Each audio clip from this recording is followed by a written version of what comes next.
잠에서 깨어나니 눈앞이 캄캄하고 정신이 몽롱하다. 아직 술 기운이 남아있어서 그런지 머리가 지끈거린다. 나는 크게 하품을 한번 하고 침대 끝자락에 걸터 앉았다. 눈꺼풀이 무거워서 눈이 떠지지 않을 정도라 그대로 눈을 감고 늘 하던 대로 컴퓨터 본체가 있을 만한 부근에 슬며시 발가락을 댔다. 그런데 술 기운 탓인지 평소와는 다르게 쉽게 본체에 발가락이 닿지 않았다. 원래 이쯤에 본체 전원 버튼이 있는데 내가 위치를 잘못 잡은 건가? 발을 허공에 휘휘 저어봤지만 컴퓨터는커녕 책상에도 발가락이 닿지 않았다. 느낌이 이상해서 눈을 비비며 주변을 둘러보니 처음 보는 장소에 있었다. 간밤에 친구들이 술에 취한 나를 숙박업소로 옮겨둔 건가 싶어 주머니에 손을 넣어봤지만 500원짜리 동전 하나만 잡힐 뿐 휴대폰도 지갑도 없었다. 불현듯 예전에 뉴스에서 보았던 일명 아리랑치기가 떠올랐다. 당장 경찰에 신고를 하기 위해 방문을 열고 밖으로 나가보니 숙소 중앙에 할아버지와 교복을 입은 학생 그리고 수염이 덥수룩한 아저씨가 모여 있었다. 7번째 사람인가? 할아버지가 나를 보면서 중얼거린 말이 거슬려서 좀 더 자세히 들으려 했지만 날 향해 성큼성큼 다가오는 수염 아저씨 때문에 집중을 할 수가 없었다. 아저씨, 뭐예요? 가까이 오지 마요. 하지만 아저씨는 아무 대답 없이 다짜고짜 날 향해 다가왔고 어느새 내 코앞까지 다가온 그를 보고 너무 놀란 나는 그의 복부를 발로 차버렸다. 저리 가라고. 내 발차기 한 방에 나가떨어진 아저씨는 배를 움켜쥐며 날 노려봤고 나 역시 물러날 기색 없이 그를 노려보며 얼굴을 한 방 먹여줄 준비를 했다. 그때 할아버지가 우리 둘 사이에 끼어들었다. 이보게, 너무 성급하지 않은가? 아무런 설명도 없이 다가가면 안 되지. 그리고 젊은이도 다짜고짜 그렇게 폭력을 쓰면 되겠나? 우리는 나쁜 사람들이 아니니 진정 좀 하게. 그나저나 확인하고 싶은 게 있어서 그런데 자네 상의 좀 걷어볼 수 있겠나? 네? 무슨 말이죠? 자네도 우리와 같은 처지의 사람인지 확인해보려고 그러는 거라네. 이해 좀 해주게. 그런 할아버지의 차분한 말투 때문인지 금세 진정이 된 나는 어르신의 부탁대로 상의를 걷어올렸다. 놀랍게도 내 가슴팍, 정확히 말하면 심장 쪽에 이상한 기계가 붙어있다. 자네도 우리랑 같은 처지로군. 같은 처지라니 그게 무슨 말이죠? 나도 그렇고 저 수염난 사내도 그리고 저기 학생과 자네도 모두 이곳에 갇힌 거야. 그 녀석한테 말일세. 그놈은 우리에게 이상한 걸 요구하는데 우리를 죽일 수도 있지. 저기 복도 끝에 있는 철문이 밖으로 나갈 수 있는 유일한 통로인 것 같은데 단단히 잠겨있다네.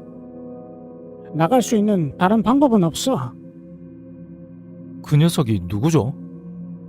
그리고 이거 떼어내도 되는 거죠? 내가 가슴에 붙어있는 기계를 떼어내려고 손을 갖다 대자 할아버지가 다급히 소리쳤다. 안 돼. 억지로 때려 하면 죽을 수도 있어. 예? 그걸 억지로 때려 하면 그 녀석이 아저씨를 죽일 거예요. 학생, 그 녀석이라니. 옆에서 가만히 듣고 있던 학생이 불쑥 끼어들며 말했는데 그 순간 어딘가에서 듣기 거북한 변조된 음성이 들려왔다. 그 나한테는 족갑벌 되는 사람이 녀석이라고 하니까 속상한데. 주위를 둘러보니 그것은 곳곳에 설치된 스피커에서 나는 소리였다. 나는 스피커에서 나오는 목소리 정체가 누군지 궁금해졌고 할아버지에게 물었다. 할아버지, 지금 말하고 있는 사람은 누구예요? 그리고 지금은 뭐 하는 상황인 거죠? 나도 자세히는 몰라. 다만 중요한 건 우리의 목숨이 위험하다는 거지. 그 말을 하면서 할아버지가 한숨을 내쉬자 또다시 목소리가 들려왔다. 아이고, 할아버지. 목숨이 뭐가 위험해요? 아까도 말씀드렸는데 그새 까먹었나? 치매예요. 참나. 이건 그냥 역할놀이일 뿐이에요. 각자 방문 안쪽에 붙어있는 종이에 적힌 대로 본인들이 해야 될 역할을 하면 됩니다. 어르신, 눈도 안 좋은데 내가 대신 읽어드려요. 됐어. 그건 이미 10번도 넘게 읽었어. 하지만 모두 처음 듣는 소리라 나에게는 좀 더 자세한 설명이 필요했다. 난 방에서 그런 종이 못 봤는데. 너무 빨리 나와서 못 봤나 보네. 다시 가보라고, 이 겁쟁이. 그 말에 살짝 울컥했지만 난 최대한 차분하게 상황을 살피기 위해서 조용히 내가 있던 방으로 향했다. 방문 안쪽에는 정말로 종이가 붙어 있었는데 이런 내용들이 적혀져 있었다. 역할놀이. 당신의 역할은 입니다. 당신은 모두 해주세요. 제한 시간은 4일. 역할놀이에 필요한 인원은 총 8명입니다. 자신의 역할은 다른 사람들에게는 되도록 비밀로 하는 게 본인의 목숨을 위해서 좋을 겁니다. 역할을 제대로 수행하지 않거나 가슴에 달린 폭탄을 멋대로 뜯어내려고 한다면 펑! 폭탄이 터집니다. 앞으로 4일간 역할을 멋지게 수행하면 살 수 있고 본인의 역할 수행을 위해 다른 사람을 죽여도 상관없습니다. 다른 사람들과 비교했을 때 역할놀이를 가장 못하신 분은 역할놀이를 다시 하게 됩니다. 그럼 지금부터 시작. 뭐야 이거? 어느 정도 상황이 파악된 나는 종이를 접어서 주머니에 넣고 심호흡을 하며 방 밖으로 나갔다. 그런데 니놈 짓이야? 이 변태 새끼야. 지금 장난해? 여기 어디야? 내 방의 맞은편 방에서 나온 어떤 여자가 나를 보더니 다짜고짜 내 뺨을 때리는 것이다. 생전 처음 보는 사람이 부모님도 건드린 적 없는 내 얼굴을 때린 너무도 어이없는 상황에 나는 붉어진 뺨을 손으로 비비며 아무 말도 못하고 여자를 바라보았다. 그때 모자를 푹 눌러쓴 남자가 다가와 여자의 팔을 붙잡았고 팔에 문신이 가득한 건장한 체격의 남자와 정장 차림의 중년 여성이 그 뒤를 따라왔다. 너희들 뭐야? 너희도 한패야? 니들 콩밥 먹고 싶어? 저기요. 아무래도 모두 같은 처진 것 같은데 그만 흥분 좀 가라앉혀요. 그래요.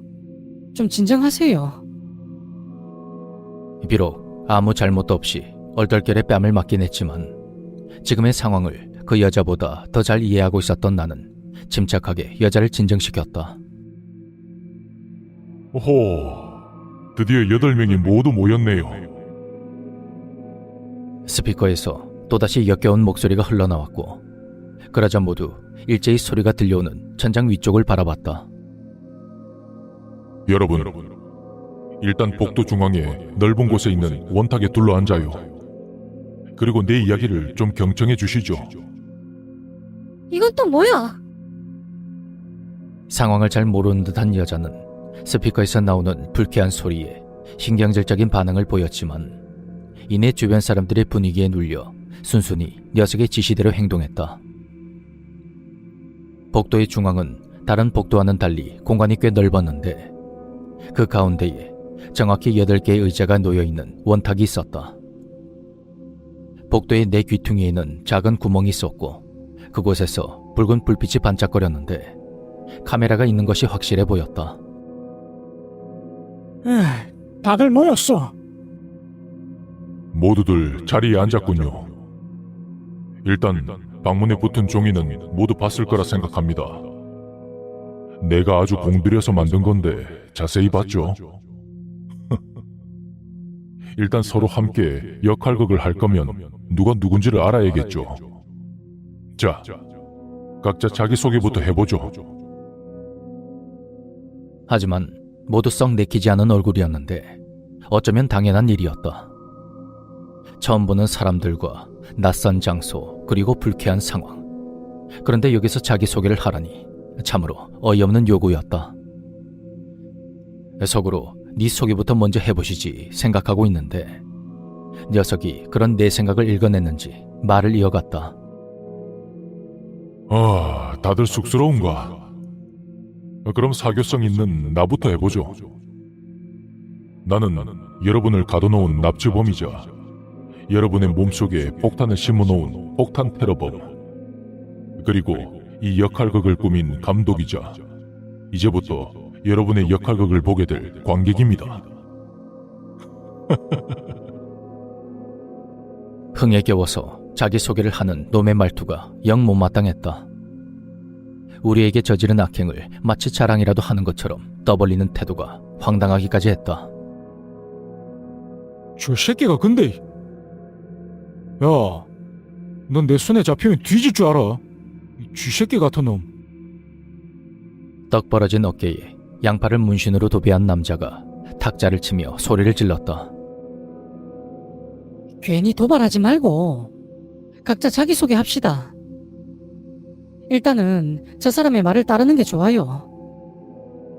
여러분이 일어나기 전에 내가 몇 번이나 대화를 시도해봤는데 저 사람하고는 이야기가 안 됩니다.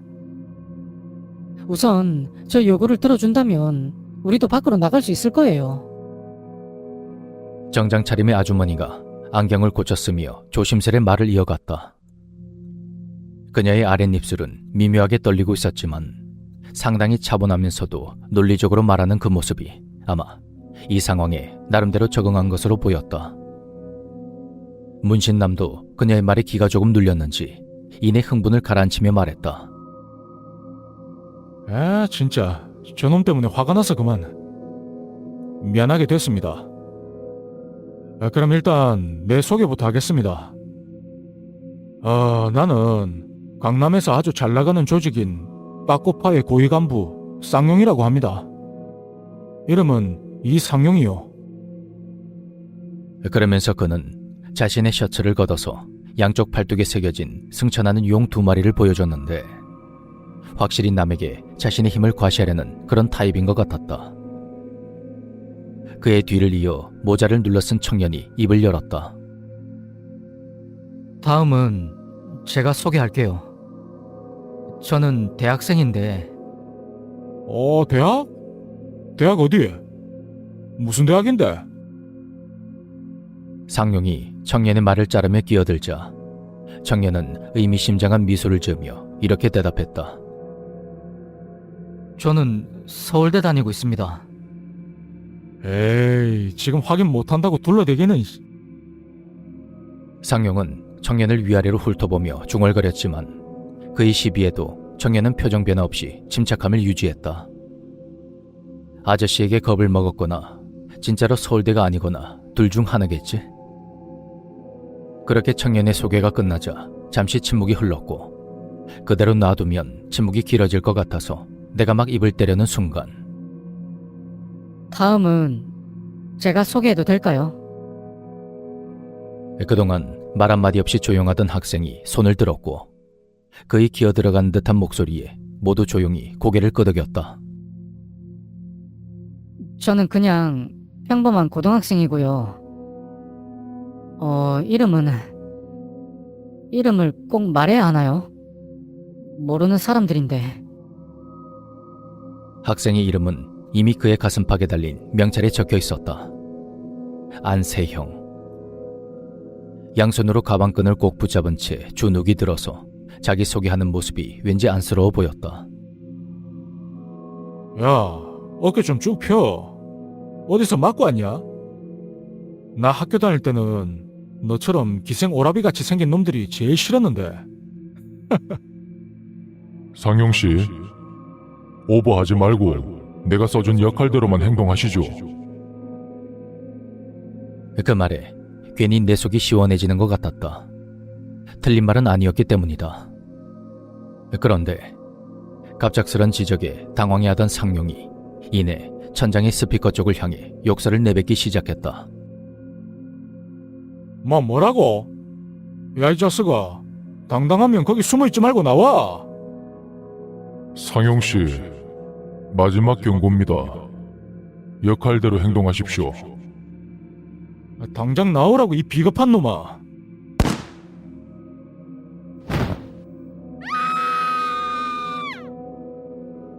요란한 폭발음과 함께 그의 입에서 욕설 대신 붉은 피가 뿜어져 나왔다. 상용 아저씨의 육중한 몸이 철푸덕하고 바닥에 꼬꾸라지며 핏방울이 옆에 있던 여자의 얼굴에 튀자 그녀가 마구 소리를 질렀다. 아, 저런. 그러게 역할을 제대로 했어야지. 거기 서울대 다닌다는 모자 쓰신 분. 힘들겠지만 상용 씨 주머니에 있는 종이를 꺼내서 그의 역할이 뭔지 확인해 주세요. 그가 얼마나 역할을 제대로 소화하지 못했는지 모두가 알아야 하니까요. 그놈의 지시에 따라 청년은 천천히 시체로 다가가서 떨리는 손으로 주머니를 뒤졌고 그 속에서 찾은 구겨진 종이를 펼쳐본 그는 말없이 그걸 나에게 건넸다. 그 종이에는 이렇게 쓰여져 있었다. 당신의 역할은 겁쟁이입니다. 모든 것을 두려워해 주세요. 조직의 간부인 사람이 그 역할을 소화하기에는 애초에 무리가 있어 보였다. 다들 봤죠? 상용 씨의 역할은 겁쟁이였습니다.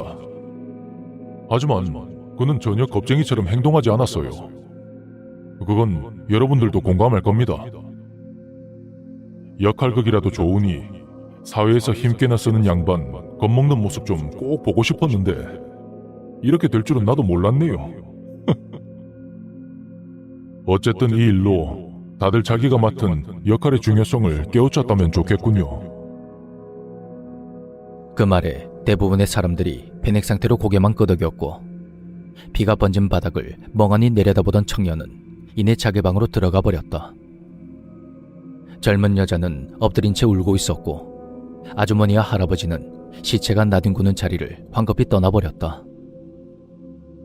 수염이 덥수룩한 사내는 청년이 걱정되었는지 그의 방문을 두드렸는데 모두 자신의 목숨이 위태롭다는 걸 실감하자 차마 말을 잇지 못하는 것 같았다. 자신에게 맡겨진 역할이 아주 중요하며 목숨을 걸어서 그걸 해내야 한다는 걸 날 포함한 모두가 실감한 것 같았다. 그 사건 이후로 모두 각자의 방에 틀어박혀 나오지 않았고 나 역시 문을 굳게 잠근 채 침대에 누워서 멍하니 천장만 바라봤다. 그놈 역시 상용 아저씨가 죽은 후로는 잠잠했는데 놈은 아무런 망설임 없이 별것도 아닌 이유로 그를 무참하게 죽였다. 이 빌어먹을 역할놀이 때문에 말이다. 두려움과 분노에 몸이 떨려서 억지로 노력해도 잠이 오지 않았다. 푹 자고 일어나서 기분 나쁜 악몽을 꿨다며 훌훌 털고 일어나 평소대로 계란 하나 탁 깨뜨려 넣은 라면 하나 끓여서 먹고 해가 질 때까지 컴퓨터를 하다가 밤에 친구들과 모여서 소주 한잔 하면 좋으련만. 그러다 무심코 손목시계를 보니 새벽 1시가 넘어가고 있었다. 제한 시간은 4일. 그럼 역할을 잘하면 4일 후에는 집에 보내주는 건가? 그때였다. 나도 모르게 깜빡 졸았는지 노크 소리에 정신을 차려보니 시간은 어느덧 8시였다. 이 상황에서 마음 놓고 푹 잤다니 나도 참 대단한 놈이다. 무심코 문 앞으로 성큼성큼 다가가서 문고리를 잡는 순간 이건 아닌 것 같았다. 누군지도 모르고 함부로 문을 열어줄 수 없는 상황이라 생각한 나는 신중하게 행동했다. 누구세요? 저 어제 서울대 다닌다고 했던 청년입니다. 네, 무슨 일이죠? 할아버지 기억하시죠? 그분이 할 말이 있다고 다들 불러서 지금 다 모이고 그쪽만 남았어요. 그 말에 나는 아주 살짝 문을 열고 밖을 살펴봤다. 청년은 날 이상한 눈으로 쳐다봤고 나는 산발이 된 머리를 극적이며 그제야 문을 열고 밖으로 나갔다. 바깥쪽 통로에는 사람들이 저마다 벽에 기대어 있거나 바닥에 멍하니 웅크리고 앉아 있었는데 아무래도 시체가 나뒹구는 복도 중앙에서 대화를 하기엔 꺼림칙한 것 같았다. 어르신, 다들 모였는데 하실 말씀이 뭔가요? 그게 아무래도 우리가 서로를 알아야 할 것 같아서 불렀습니다. 그래야 우리가 이곳에 붙잡혀온 이유도 찾을 수 있지 않을까 해서요. 그런 말을 하면서 할아버지는 이리저리 눈치를 살폈는데 엄청난 용기를 내서 그 이야기를 꺼낸 것 같았다. 서로가 서로를 알고 신뢰해서 힘을 합치자는 것 같았지만 상황이 상황인 만큼 썩 내키지가 않았다. 서로의 무엇을 알자는 거죠? 그러니까 뭐 자세한 건 아니라도 대충. 아주머니의 비협조적인 말투에 당황한 할아버지가 말을 더듬자 청년이 먼저 나섰다. 최재희라고 합니다. 어제 말했다시피 대학생이고요. 서로의 이름 정도는 알아도 괜찮지 않을까요? 역할을 공개하는 건 무리겠지만요. 그런 청년의 의견은 나쁘지 않은 것 같았다. 종이를 제대로 읽어본 사람이라면 자신의 역할을 함부로 밝힐 리가 없었다. 본인의 역할 수행을 위해서 다른 사람을 죽여도 상관없다는 규칙이 있었기 때문이다. 말을 마친 제희가 아주머니와 할아버지를 번갈아 바라보며 고개를 끄덕였고 이번엔 할아버지가 말을 이어갔다. 아유, 내가 먼저 소개를 했어야 하는데 나는 권태식이라고 합니다. 그냥 할아버지라고 편하게 불러줘요. 할아버지는 고개까지 숙여 인사를 하면서 자신의 이름을 말했다. 그리고 저는 김수정이에요. 그리고 아저씨, 저번에 때린 건 미안합니다. 불쑥 자신의 이름을 말한 여자는 나에게 저번에 따귀를 때린 일을 사과했지만 그다지 진심이 느껴지지 않는 사과가 썩 마음에 들지 않았다. 저는 우소영이라고 합니다. 아저씨 아니고요. 그렇게 수정을 바라보며 내 소개를 하는 나 스스로가 정말 소인배란 생각이 들었다. 저는 안세형입니다. 고등학생이고요. 이름은 이미 알고 있었지만 학생은 어제보단 진정이 되었는지 목소리가 조금은 차분해진 것 같았다. 이제 소개를 하지 않은 사람은 차분한 아주머니와 말 한마디도 없는 수염 아저씨 그 두 사람뿐이었다. 모두가 그 두 사람을 번갈아 응시하자 아주머니가 알겠다는 듯이 고개를 끄덕이며 입을 열었다. 저는 정미숙이라고 합니다. 그냥 정 선생님이라고 불러주세요. 정 선생의 소개가 끝나자 모두 수염 아저씨를 바라봤는데 그는 곤란하다는 표정으로 아무 말도 하지 않았고 손으로 X자 표시를 하며 입에다 가져다 댔다. 그러고 보니 저 수염 아저씨가 말하는 걸 한 번도 보지 못했다. 말을 못하시나? 제희가 그를 떠보는 것처럼 말하자 수염 아저씨가 고개를 끄덕이며 허공에 손을 휘둘러댔다. 혹시 수화할 줄 아는 분 있나요? 저분이 수화로 말하는데 통역 좀 해주세요. 그 말에 다들 고개를 저었고 나 역시 모른다고 했지만 사실 나는 수화를 할 줄 알았다. 대학교에 다닐 적에 봉사활동을 하면서 배운 덕분에 간단한 의사소통은 할 줄 알았지만 내가 수화를 해봤자 수염 아저씨는 분명히 알아듣지 못할 것이다. 그가 하고 있는 손짓은 모두 엉터리였기 때문이다. 그는 실제로 말을 못하는 게 아니라 자신의 역할을 수행하고 있는 게 분명해 보였다. 아마도 그 역할은 언어 장애인이겠지. 당분간 이 사실은 나만 아는 게 좋겠다는 생각이 들었다. 학생, 가방에 필기구 있죠? 네, 그럼 그걸로 의사소통하면 되겠네요. 세형이 제이의 말대로 가방에서 종이와 펜을 꺼냈고 제이는 그것을 수염 아저씨에게 건넸다. 그리고 어디 보자. 저는 박만도라고 합니다. 앞으로는 이런 방식으로 제 의견을 말하겠습니다. 이렇게 적혀져 있는데요. 그렇게 각자 자기소개를 대충 마무리 짓고 나니 잊고 있었던 허기가 몰려왔다. 이곳에 온 이후로 물은커녕이고 아무것도 먹지 못했던 것이다. 난 주위를 살피다가 여기서 가장 친절해 보이는 제이에게 슬며시 물었다. 혹시 식사는 하셨나요? 물은 어디 있죠?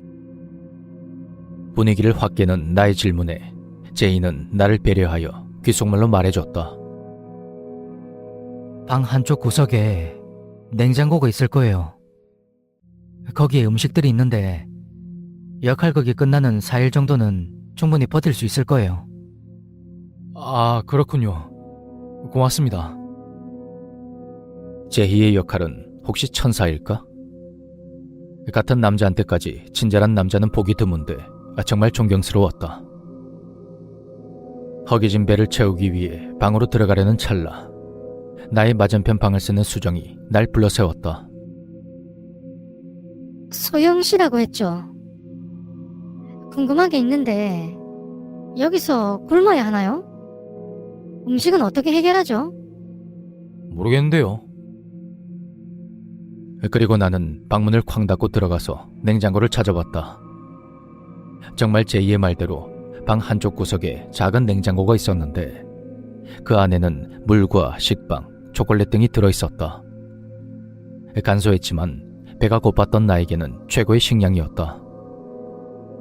나는 침대에 걸터 앉아서 빵과 물을 먹으며 우리가 하고 있는 역할놀이에 대해 생각했다.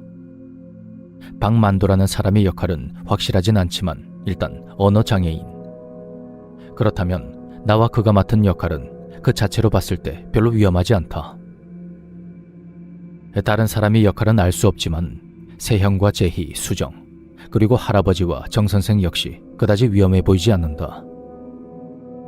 고등학생인 세형은 겁이 많은 성격 같았고 제희는 친절하며 할아버지는 나이 지긋한 어른이고 정선생은 말투가 조금 깐깐해 보이긴 하지만 역시 위험해 보이지 않는다. 수정은 조금 위험해 보이긴 하지만 아무튼 우리를 가둬놓은 그놈의 말대로 역할만 제대로 수행을 한다면 목숨이 위험하진 않을 거란 그런 생각이 들었다. 대충 생각을 정리한 뒤에 복도로 나가보니 맞은편 방에서 수정이 방을 뜯어먹으며 날 쳐다봤다. 왠지 눈을 마주치기가 두려웠던 나는 그녀를 무시하고 제희와 할아버지, 정선생이 있는 곳으로 갔다.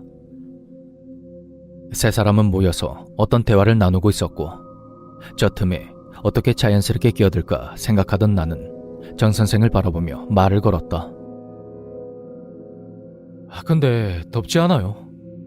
내부가 꽤 훈훈한지 저는 좀 더워서 티셔츠 하나만 입고 있는데. 내 마음이에요. 상관하지 마세요. 그 날카로운 반응에 나는 물론이고 그녀와 함께 대화를 하던 할아버지, 제이까지 모두 무척 놀란 것 같았다. 전 이만 방으로 가보겠습니다. 그녀는 쌩하니 자신의 방으로 돌아갔고 나 역시 민망함의 눈치를 보다가 도로 방으로 들어갔다. 뭐야? 괜히 짜증이나 내고.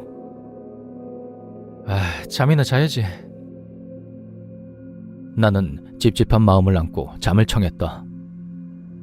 내 예상보다는 나름 안전하다고 느낀 탓에 이곳이 첫날보다 더 편안한 느낌이 들었고 벌써 이틀째인 오늘은 놈의 목소리도 하루 종일 들리지 않았다. 그리고 얼마나 지났을까?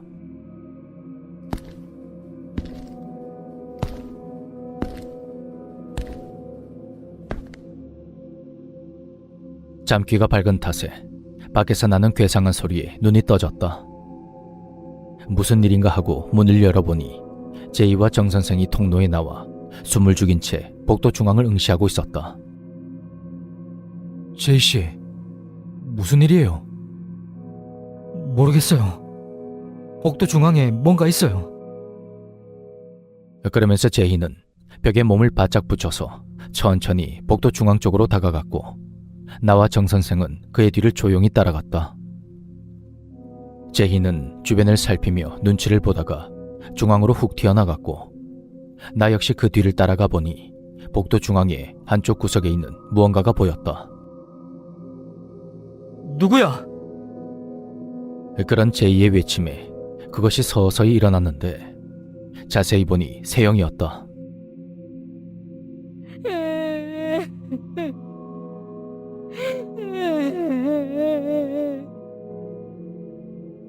그리고 눈앞에 가히 끔찍하고 잔혹한 광경이 펼쳐졌다. 바닥에는 잘려진 누군가의 팔과 다리가 널브러져 있었고 피로 빨갛게 물든 교복 와이셔츠를 입은 세영의 손엔 피가 뚝뚝 떨어지는 칼이 들려 있었다. 아니에요. 그렇게 중얼거리며 우리에게 다가오는 세영을 보니 너무 놀라서 몸을 움직일 수가 없었다. 그때 뒤쪽에 있던 정 선생이 재킷 안주머니에서 무언가를 꺼내들었다. 그리고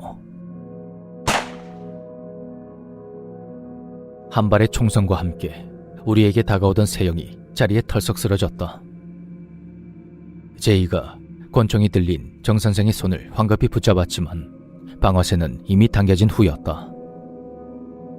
총알은 애석하게도 세영의 이마에 명중했고 세영은 비명 한 번 지르지 못하고 즉사해버렸다. 이마에 구멍이 뚫린 채 피눈물을 흘리며 쓰러지는 세영과 눈이 마주친 순간 난 다리에 힘을 풀려 주저앉아 버렸다. 나를 죽이려고 했어. 소영씨, 좀 도와주세요. 네? 정 선생에게서 권총을 빼앗으려는 제희는 힘이 붙이는지 나에게 도움을 요청했지만 나는 대답만 했을 뿐 그대로 자리에 앉아 꼼짝도 하지 않았다. 그리고 총소리를 듣고 밖으로 뛰쳐나온 할아버지와 만도가 상황을 대충 눈치챘고 제이를 도와서 이성을 잃은 정 선생을 뒤에서 붙잡았다. 그 틈에 정 선생에게서 총을 빼앗은 제희는 그녀의 이마를 겨누며 말했다. 그거 이리 줘. 내 거야. 왜 총을 쐈죠? 제희는 만도에게 붙잡혀 자신을 올려다보며 소리치는 정 선생에게 침착한 말투로 물었다. 나를 죽이려고 했어. 손에 칼을 쥐고 있었다고. 세영이는 울고 있었어요. 칼도 손에서 버리려고 했다고요. 제이의 말이 맞았다.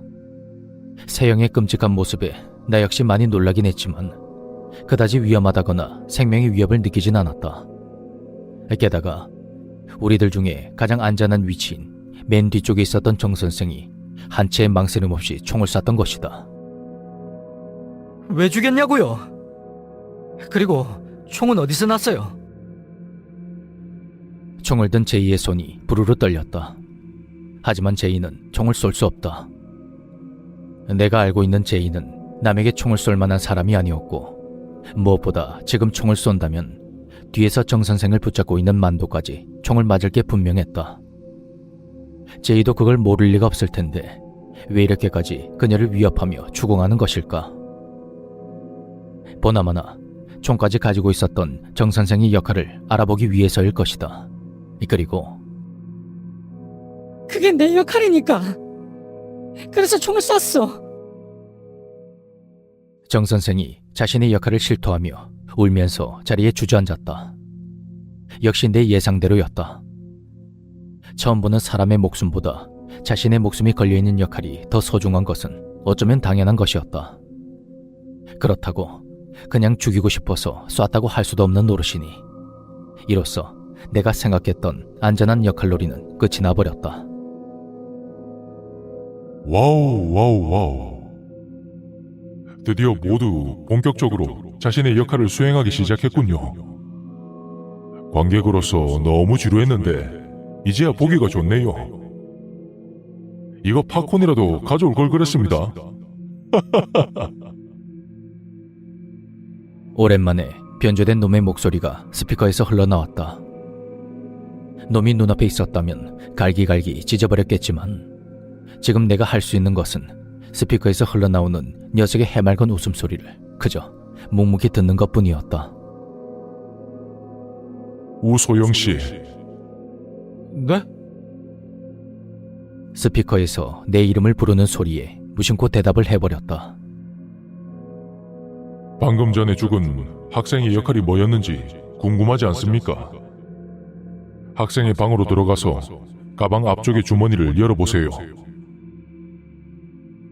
하지만 그 말을 듣고도 내가 멍하니 천장만 바라보자 제이가 나서서 세영의 방으로 들어갔고 잠시 후 나에게 종이 한 장을 건네줬다. 당신의 역할은 시체 처리반입니다.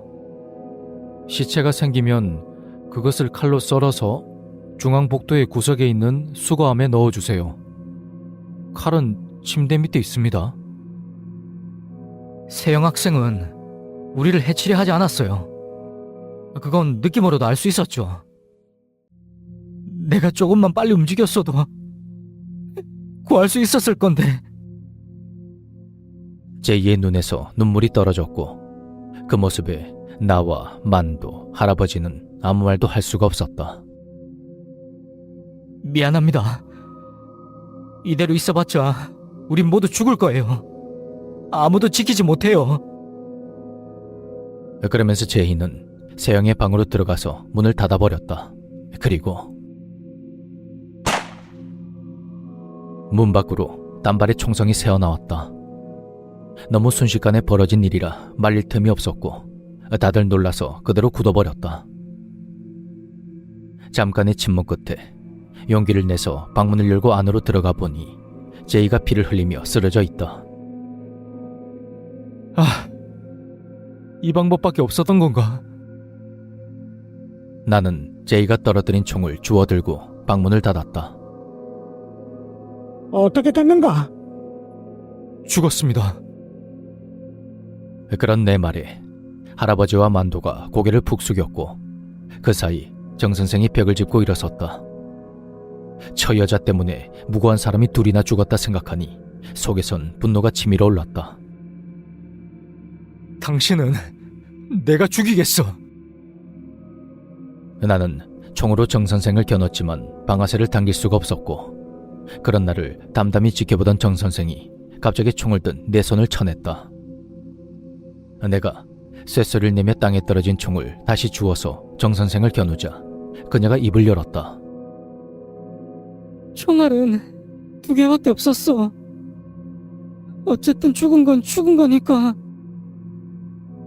그런 말을 중얼거리며 정 선생은 벽을 짚고 힘겹게 걸어갔고 그 모습에 화가 치밀어 오른 내가 그녀에게 달려들자 만도 아저씨가 내 앞을 막아섰다. 내 역할은 이제 끝났어. 그러면서 정 선생이 자신의 방문을 열자 안에서 무언가 훅 튀어나오며 그녀를 반대편 벽으로 밀쳐냈다. 그것은 지금까지 모습을 보이지 않던 수정이었다.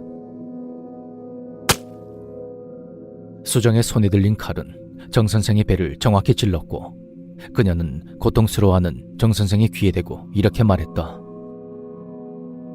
왜 웃고 있는 거야? 죽어버려! 수정은 괴로워하는 정 선생을 아랑곳하지 않고 칼을 더욱더 깊이 찔러 넣었다. 그 순간 기계가 폭발하는 소리와 함께 정 선생이 수정의 얼굴에 피를 토해냈다. 얼굴이 피로 범벅된 수정은 그대로 쓰러졌고 가까이 다가가 보니 그녀는 죽은 것이 아니라 잠시 기절해 있었다. 이게 내가 원했던 겁니다. 뜸을 들였던 만큼 모두가 화끈하게 보여주는군요. 어떻게 수정씨, 젊은 사람이 참 대단하네요. 영화의 한 장면 같았습니다. 이야. 우리가 서로 죽고 죽이는 게 마냥 즐거운가? 결국 상황은 놈이 바라던 대로 되었고 우리는 꼭두각시처럼 놈에게 조종당하고 말았다. 지금 감탄이 나와? 사람들이 아무 이유 없이 개죽음을 당했어. 고작 니놈이 엉성하게 짜놓은 역할놀이 때문에. 오, 진정하세요. 소영씨, 그나저나 궁금하지 않습니까? 총을 들고 있던 정 선생의 역할 말입니다. 그녀의 재킷 안주머니를 보세요. 젠장. 원망 가득한 눈으로 천장을 노려보던 나는 천천히 정 선생의 시체로 다가갔다. 결코 그놈의 지시를 따르는 게 아니었다. 놈이 지시하지 않았어도 난 궁금증을 참지 못하고 그녀의 역할을 확인했을 것이다. 피와 살로 뒤덮인 옷을 한참 동안 헤집던 나는 재킷 안주머니에서 빨갛게 물이 든 종이를 겨우 찾아냈다. 피가 묻어 있었지만 글씨는 충분히 알아볼 수가 있었다. 당신의 역할은 총잡이입니다. 총으로 2사람을 죽이세요. 총알은 2개이며 본인을 쏴도 상관은 없습니다. 총과 총알은 냉장고 안에 있습니다. 사실 정 선생의 역할이 아주 중요했습니다. 빵! 빵! 중요한 역할이었다고? 역할놀이는 개뿔. 나는 종이를 구겨서 바닥에 내팽개쳤다. 정 선생은 처음부터 누군가를 꼭 죽여야만 했던 것이다. 그래야 자신이 살아남을 수가 있었으니 말이다. 그 타겟이 내가 될 수도 있었다 생각하니 이마에선 식은땀이 흘러내렸다. 땀을 닦아내던 나는 피로 붉게 물든 손을 보며 잠시 멈칫했고 기분이 너무 불쾌해서 손을 바지에 연신 문지르며 닦아냈다. 내 손에 피가 묻는 것이 끔찍하게 싫었다.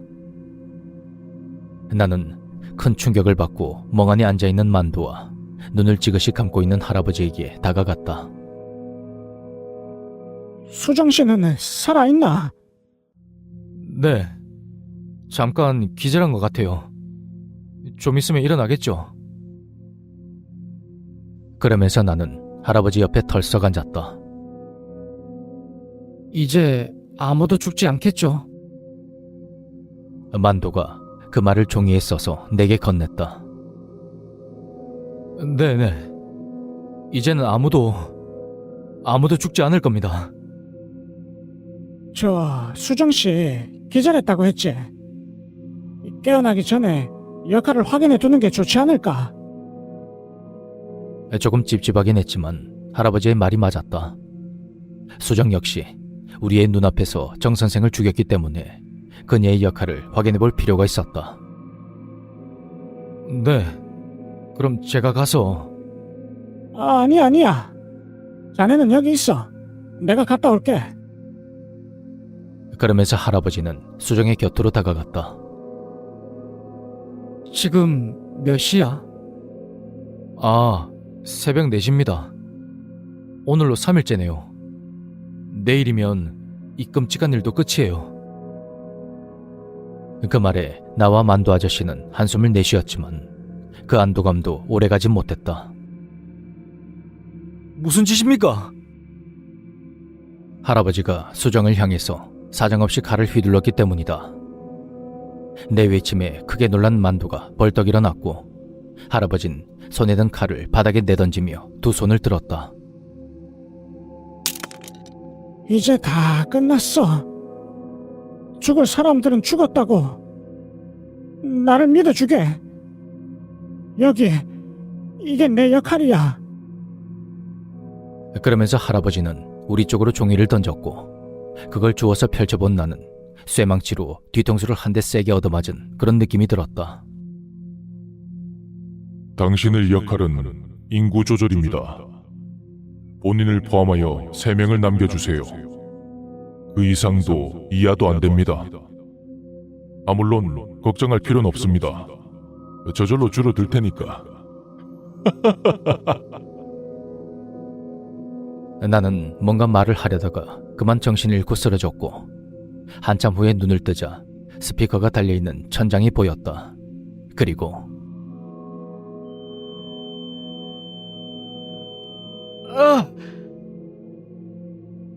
몸을 일으키려고 고개를 들자 지난밤의 끔찍했던 기억이 머릿속에 뒤엉키면서 할아버지가 수정을 해치는 장면이 클로즈업 되었다.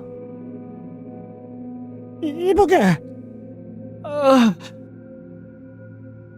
눈을 떠보니 할아버지가 침대 옆에 버젓이 앉아 있었고 내가 마구 비명을 지르자 할아버지가 날 진정시키려는지 멀찌감치 떨어졌다. 한쪽 구석에 있던 만도는 놀라서 바짝 긴장한 나에게 무언가를 적어서 보여줬다. 자네 기절했었어. 그러면서 만도는 내 어깨를 두드려줬고 어느 정도 마음이 진정된 나는 호흡을 가다듬으며 입을 열었다. 어떻게 된 거죠? 여기는 내 방이고 기절한 자네를 데려온 거야. 그거 말고 수정 씨요. 그런 내 질문에 잠시 움찔한 할아버진 이내 말을 이어갔다. 그게 내 역할이라 어쩔 수가 없었네. 이왕 세 사람이 남는 거라면 손에 피를 묻히지 않는 사람들과 남고 싶었어. 그리고 처음부터 느낌이 오더군. 자네와 만도는 안전할 거라는 그런 느낌 말이야. 그래서 만족합니까? 그런 내 말에 할아버진 아무 말 없이 고개를 푹 숙였다. 물론 이해가 안 되는 건 아니었지만 수정에게 무참히 칼을 휘두르던 할아버지의 그 모습이 자꾸만 떠올라서 그를 똑바로 바라보기가 너무나도 괴로웠다. 그때 만도가 작은 종이와 함께 메모를 건넸다. 이게 수정 씨의 역할이었어. 당신의 역할은 최후의 여자입니다. 다른 여자를 죽이고 최후의 여자가 되어주세요. 본인이 죽이지 않아도 상관없습니다. 그렇게 되면 살려는 주겠지만 역할놀이를 제대로 했다고 볼 수가 없겠죠. 칼은 침대 밑에 있습니다. 수정이 죽고 나서 스피커를 통해 마구 웃어댔을 그놈을 생각하니 저절로 주먹이 쥐어졌다.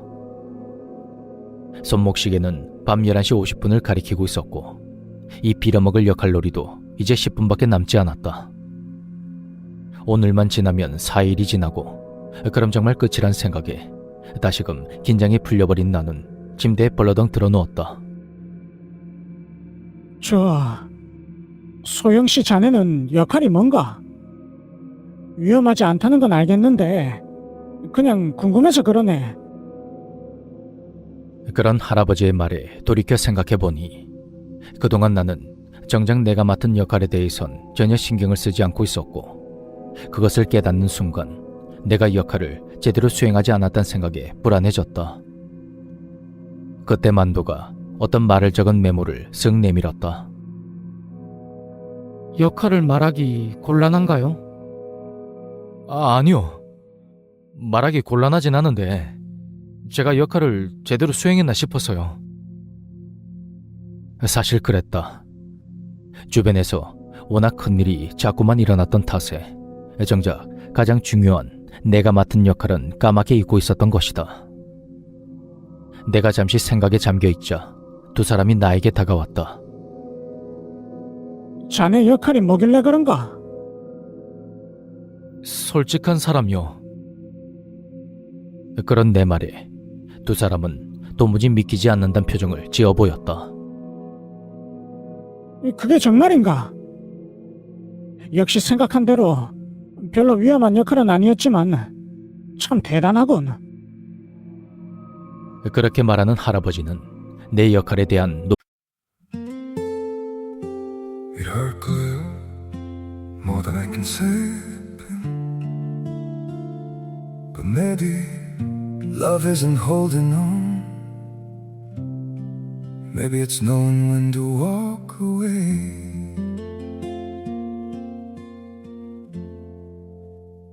We try to hold what we're slipping through, like sand running from our hands. Every promise started losing shape. We couldn't be what we once planned. Your eyes would look right through mine, like you were already gone. We stayed too long in a fading light, trying to prove we still. It hurt good, more than I can say. But maybe love isn't holding on. Maybe it's knowing when to walk away. We try to hold what we're slipping through, like sand running from our hands. Every promise started losing shape. We couldn't be what we once planned. Your eyes would look right through mine, like you were already gone. We stayed too long in a fading light, trying to prove we still. It hurt good, more than I can say. But maybe love isn't holding on. Maybe it's knowing when to walk away.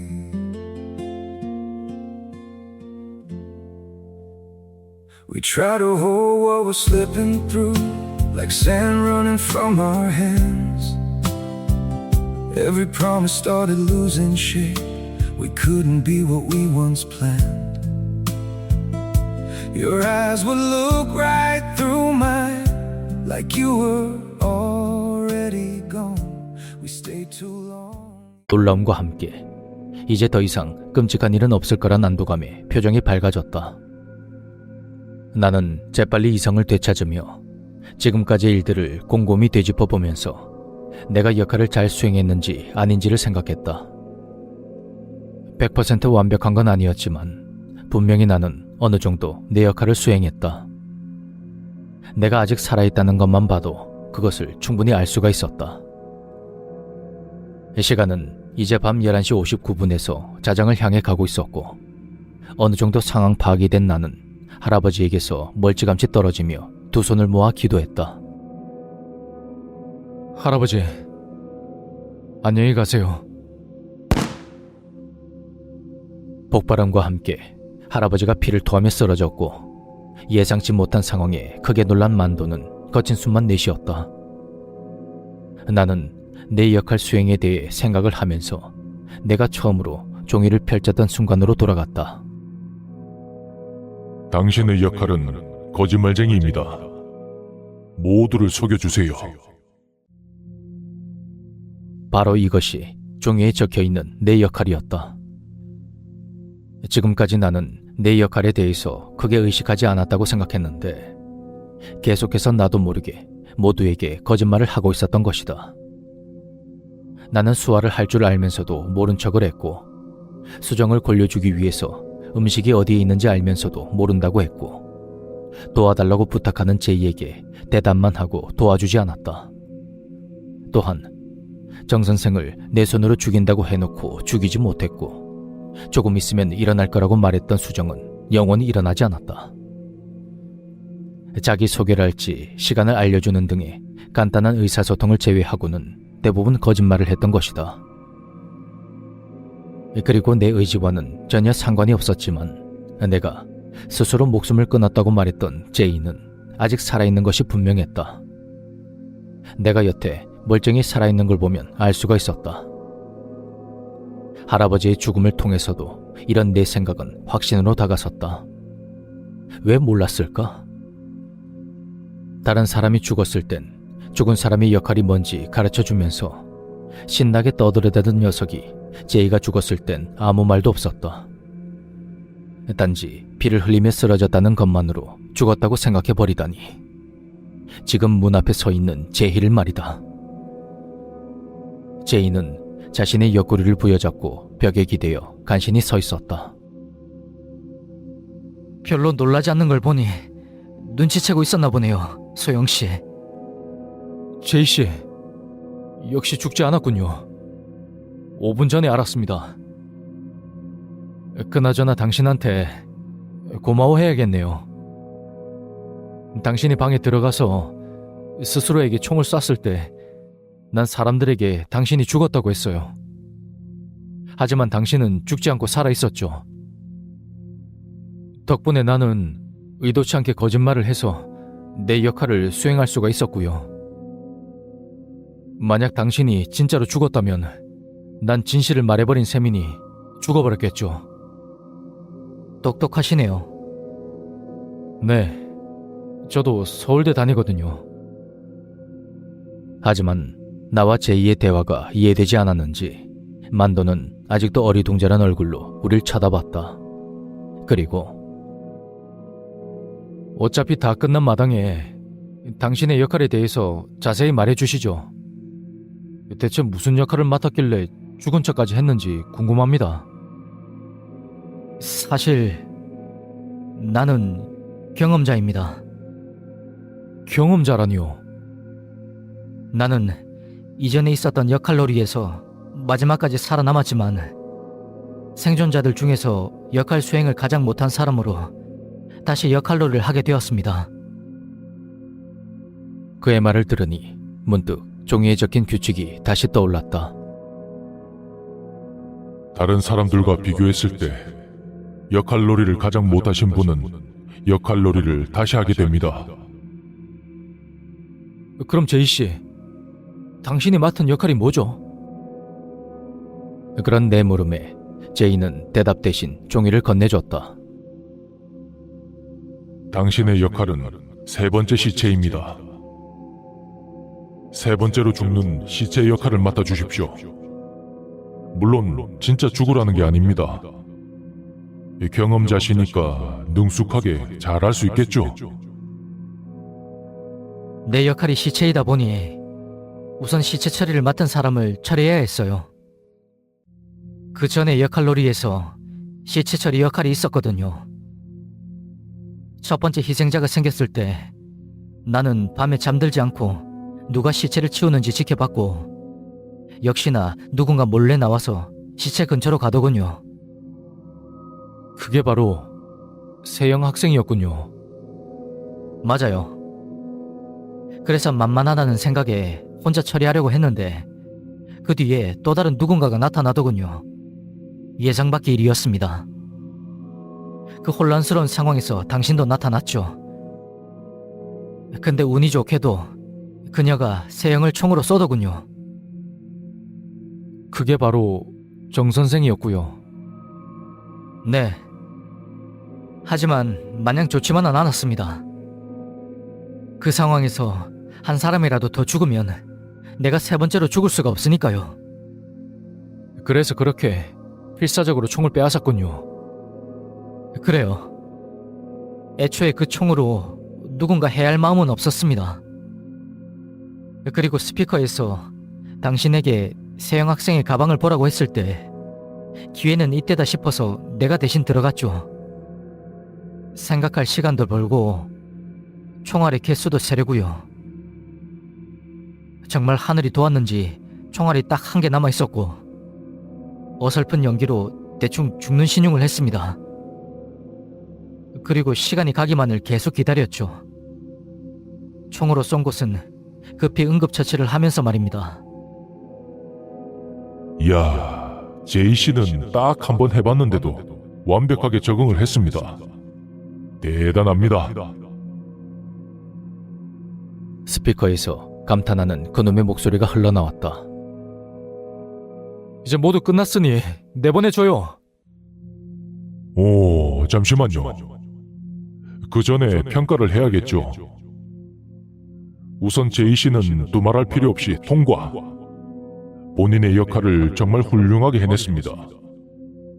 본인을 쏘는 희생정신도 뛰어났고 뛰어난 두뇌로 작전을 잘 세웠어요. 이제 여기에 남아야 하는 사람을 골라야 하는데 박만도 씨와 우소영 씨가 박빙인데요.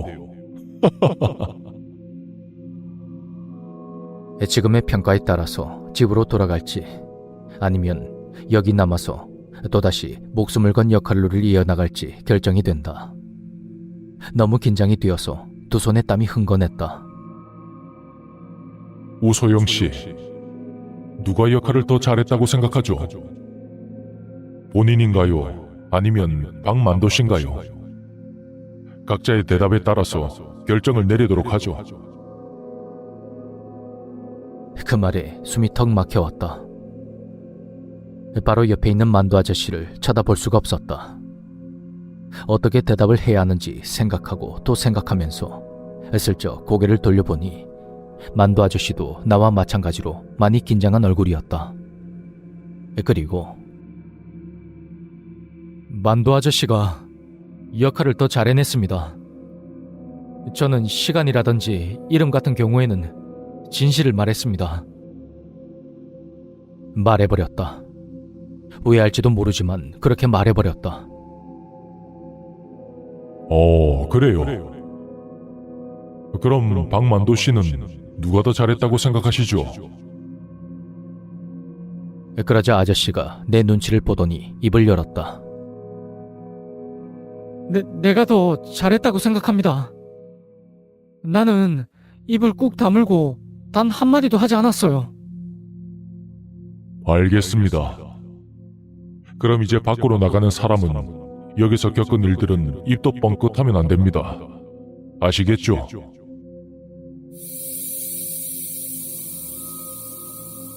그때 우리가 있던 방 안으로 가스 같은 것이 흘러들어왔고 순간 기분이 편안해지고 온몸이 나른해졌다. 그리고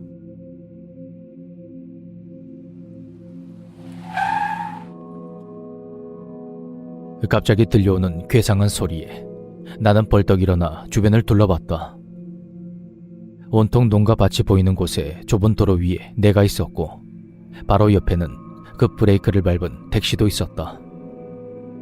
순간 가슴이 철렁 내려앉으면서 팔다리가 후들거렸다. 아무리 그래도 이런 곳에 버려두다니 정말 끝까지 나쁜 녀석이었다. 이봐요, 괜찮은겨?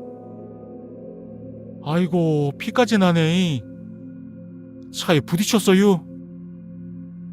택시기사는 놀란 얼굴로 차에서 내려 나에게 다가왔다. 아닙니다. 그냥 다친 거예요. 그나저나 여기가 어딥니까? 뭐라는겨? 여기 충남인데요. 서울에서 충남까지 사람을 끌고 오다니 정말 대단한 녀석이다. 이 짝은 버스 안 다니는데 이 택시 안 타실래요? 이 시간에는 손님이 통 없어서요. 나는 고개를 끄덕이고 몸을 툭툭 털고 일어나 택시를 탔다. 며칠 동안 갇혀 있어서 그런지 바깥 세상이 굉장히 낯설게 느껴졌다. 자, 어디로 가실까요? 그냥 제일 가까운 번화가로 가주세요. 예.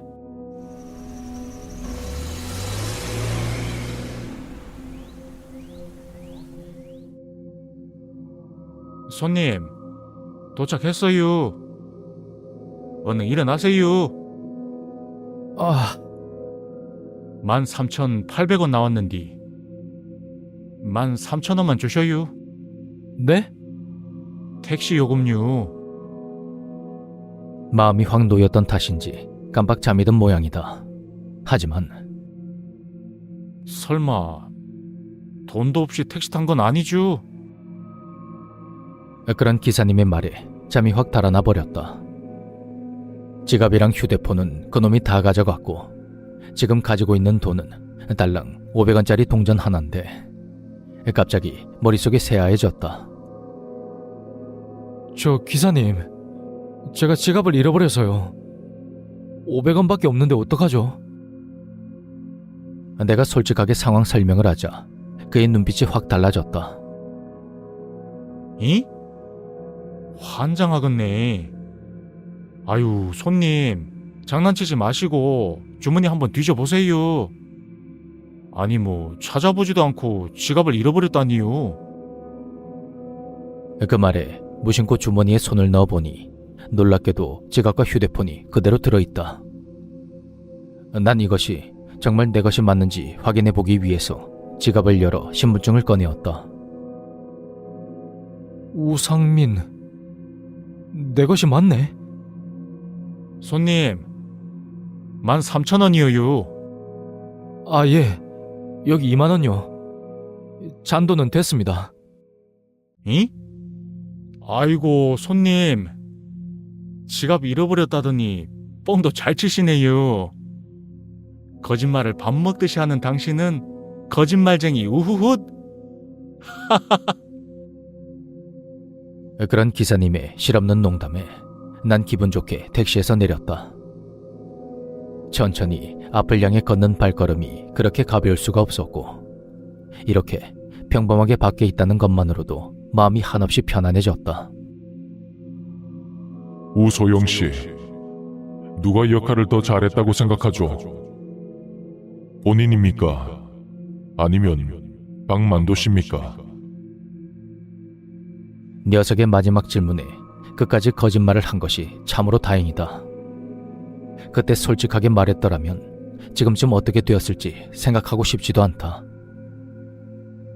이런저런 생각을 하고 있을 때 친구에게서 전화가 왔다.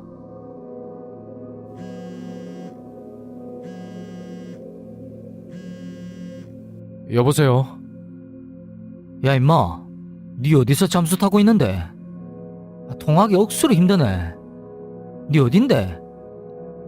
아, 그냥 잠깐. 지금 충남 쪽에 있어. 야, 그럼 그렇다고 말을 해줘야지. 애들이 얼마나 걱정한 줄 알아? 술 취한 놈 업어다가 택시 태워서 보냈더니 휴대폰 꺼놓고 연락 두절해. 전화라도 좀 해주지. 임마, 이거 너 혹시 우리 몰래? 그 다음부터는 친구가 무슨 말을 하는지 전혀 들리지가 않았다.